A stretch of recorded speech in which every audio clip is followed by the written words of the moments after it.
નમસ્કાર. રુજુ સેવાશ્રમ નેચર કેરમાં આપનું ફરી એકવાર હાર્દિક સ્વાગત છે.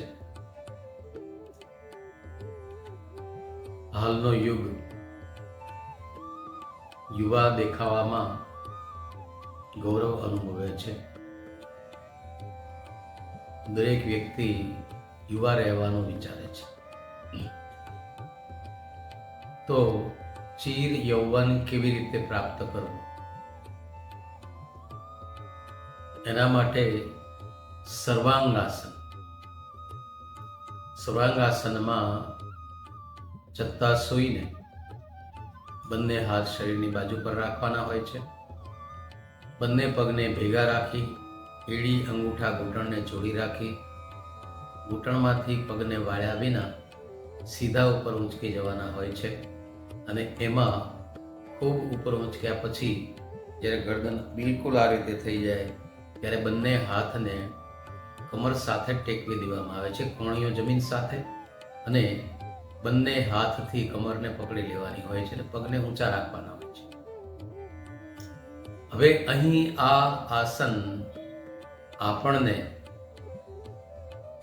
ચીર યૌવન કેવી રીતે આપે છે, લાંબો સમય આપણને યુવાન કેવી રીતે રાખી શકે છે, એનું રહસ્ય જેવી રીતે ભગવાન શિવજીના મસ્તક ઉપર બાલચંદ્રનો વાસ છે, એ જ રીતે આપણા સૌના મસ્તકની ઉપર અદૃશ્ય બાળચંદ્ર વસે છે, જે દેખાતા નથી. એમાંથી પળે પળે ચંદ્રામૃત ટપકી રહ્યું છે અને એ આપણા મસ્તક પર પડે છે. અને એ ચંદ્રામૃત જ્યારે સર્વાંગાસનમાં આપણે હોઈએ છીએ ત્યારે એ આપણા કંઠ સુધી એ પસરે છે, એનાથી નીચે જતું નથી. અને વૃદ્ધાવસ્થા પણ આપણા કંઠથી ઉપર જ વધારે દેખાય છે. નીચેના શરીરને વૃદ્ધાવસ્થા મોડી આવે છે.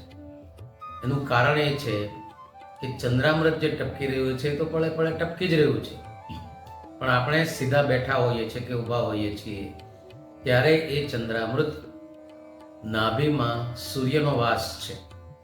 એ નાભી સ્થિત સૂર્ય એ ચંદ્રામૃતનો ગ્રાસ કરી લે છે કે તે ગળી જાય છે. એના કારણે આપણને વૃદ્ધાવસ્થા વહેલી આવે છે. જ્યારે આ સર્વાંગાસનની ક્રિયા કરવાથી એ ચંદ્રામૃત આપણા કંઠ સુધી પસરી જાય છે અને એનાથી આપણો ચહેરો અને કંઠનો ભાગ એ લાંબો સમય સુધી યુવા દેખાય છે.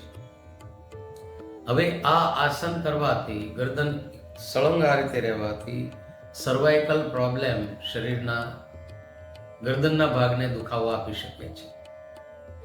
તો એના માટે પૂરક આસન છે મત્સ્યાસન, જેમાં પગ સીધા રાખીને પણ કરાય છે અને પદ્માસન રાખીને પણ સૂતા સૂતા કરવાનું આસન છે.